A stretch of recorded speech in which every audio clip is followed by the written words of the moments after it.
Halo, selamat pagi. Bagaimana kabar Anda pagi ini? Jumpa lagi di Berita Makassar bersama saya Rusdi Maulana. Sebelum mengawali aktivitas Anda pagi hari ini, kami akan hadirkan sejumlah berita aktual dan menarik untuk Anda. Berikut 3 berita utama pagi ini. Rencana tawuran gagal, 4 remaja asal kota Makassar diringkus petugas. Tidak hanya sopir truk, dampak kelangkanya bahan bakar solar juga dirasakan puluhan nelayan di Kabupaten Pangkep. Sidak pasar jelang Ramadan di Kabupaten Tanah Toraja dimulai. Sejumlah bahan pokok masyarakat masih mahal dan sulit ditemukan.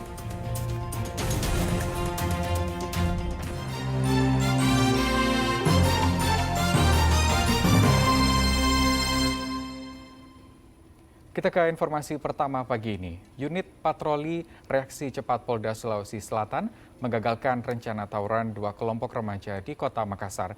Selain menangkap sejumlah remaja, polisi juga menemukan bahan baku membuat anak panah busur beserta pelontarnya.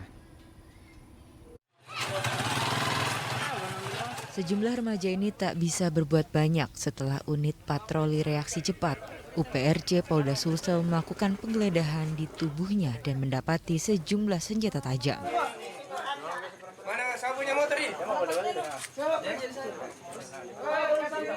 Para remaja ini ditahan polisi yang tengah menggelar patroli di Jalan Pelita Raya, Kecamatan Rapocini, Kota Makassar, Selasa malam.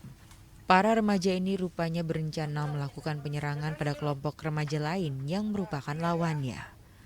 Polisi menemukan pelontar beserta bahan baku dalam membuat anak panah atau busur di dalam sebuah rumah.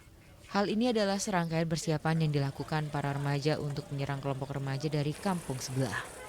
Polisi menahan 4 remaja dan langsung menggelandang mereka ke Mako Polsek setempat untuk diproses lebih lanjut. Polisi menemukan senjata tajam dan bahan baku pembuat anak panah. Menyambangi dan melakukan pemeriksaan. Dari pemeriksaan dan penggeledahan yang kami lakukan, kami menemukan sebilah badik, 1 ketapel, dan puluhan bahan baku yang akan dijadikan anak panah. Dalam sepekan terakhir, polisi terus menggencarkan patroli di sejumlah titik yang sering terjadi tawuran serta aksi kriminalitas jalanan. Anak di bawah umur atau remaja mendominasi dari hasil operasi polisi. Andi Bamatsardi melaporkan dari Kota Makassar. Tembakan peringatan berulang kali dilepaskan polisi saat membubarkan judi balap liar di sejumlah ruas jalan di kota Makassar. Polisi juga terlibat kejar-kejaran dengan kawanan geng motor yang berusaha kabur saat akan ditangkap.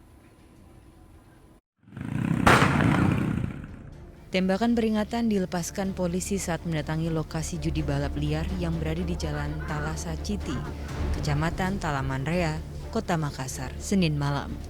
2 remaja beserta 2 unit motor berhasil dijaring polisi.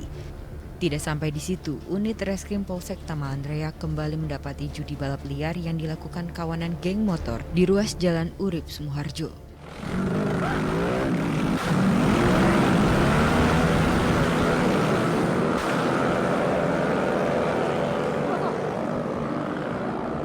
Tembakan peringatan kembali dilepaskan polisi berulang kali untuk membubarkan kawanan itu. Kejar-kejaran pun terjadi hingga ke depan kampus Unhas Makassar karena para pelaku judi balap liar mencoba masuk ke dalam kampus guna menghindari kejaran polisi. Mereka pun saling tabrak karena panik, takut terjaring operasi polisi. 7 remaja beserta 7 motor disita polisi.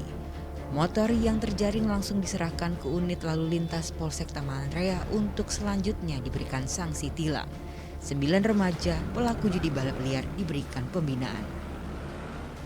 Pemuda yang melakukan aksi balap liar dan kami beri pembinaan untuk tidak melakukan lagi. Sempat terjadi kejar-kejaran tadi Bang ya?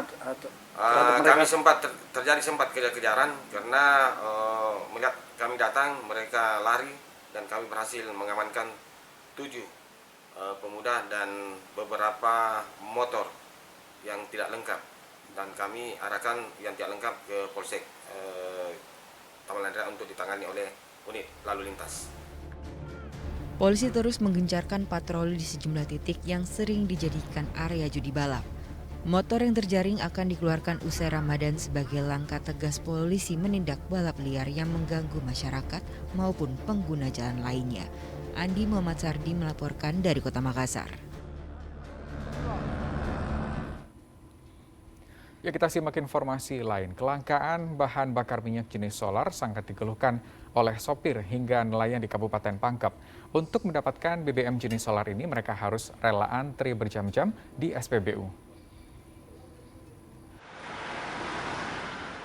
Sudah sebulan lebih kelangkaan bahan bakar minyak jenis solar terjadi di Kabupaten Pangkep.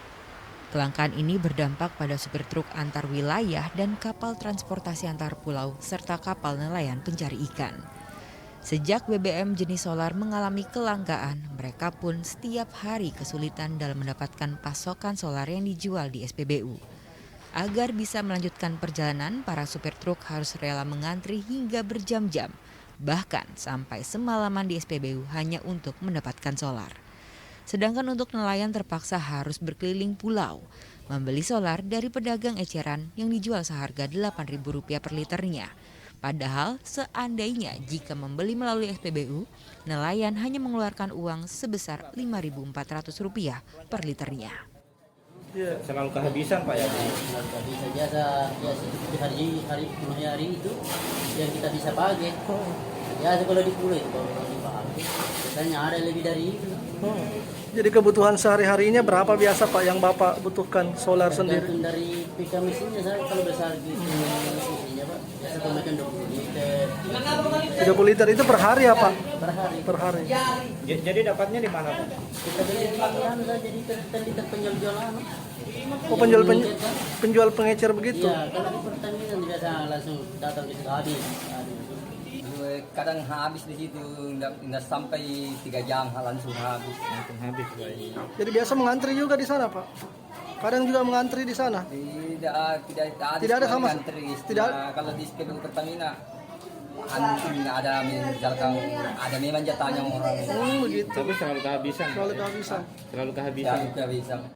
Para pengguna BBM jenis solar ini berharap agar pihak pemerintah bisa menormalkan kembali pasokan subsidi BBM solar ke seluruh SPBU di Sulawesi Selatan. Andi Muhammad Sardi melaporkan dari Kabupaten Pangkep.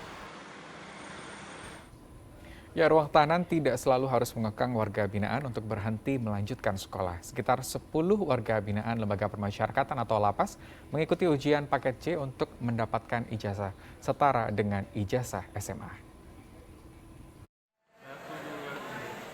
10 warga binaan mengikuti ujian paket C di Lembaga Permasyarakatan kelas 2A Kota Parepare. Ujian paket C dilakukan agar warga binaan yang tengah mendekam di lapas bisa mendapatkan ijazah setara dengan ijazah tingkat SMA. Kepala Lapas kelas 2A Kota Parepare mengatakan dengan ujian ini diharapkan warga binaan mendapatkan ijazah dan berkesempatan melanjutkan pendidikan ke jenjang lebih tinggi setelah selesai menjalani hukuman. Jadi siapa saja yang belum pernah mengenyam pendidikan di sekolah tingkat atas atau paket C ini, maka dia wajib mengikuti program ini. Ada harapannya mungkin Pak bagi warga binaan yang mengikuti? Harapan warga binaan ini agar apa yang diperoleh ini bisa dia diterima di masyarakat, khususnya dari Dinas Pendidikan itu sendiri dapat menyampaikan secara global bahwa paket C ini bukan program yang tertutup, tetapi secara terbuka untuk umum dan bisa digunakan untuk sampai tingkat perkuliahan. Jadi dia bisa saja setelah dia keluar dari sini melanjutkan ke akademi yang sesuai dengan yang dikehendaki oleh warga binaan kami. Pelaksanaan ujian paket C untuk warga binaan dilaksanakan di Aula Lapas. Kegiatan yang dilakukan hampir setahun sekali dilaksanakan oleh Bidang Pendidikan Luar Sekolah, Dinas Pendidikan Kota Parepare. Suardi Gatang melaporkan dari Kota Parepare.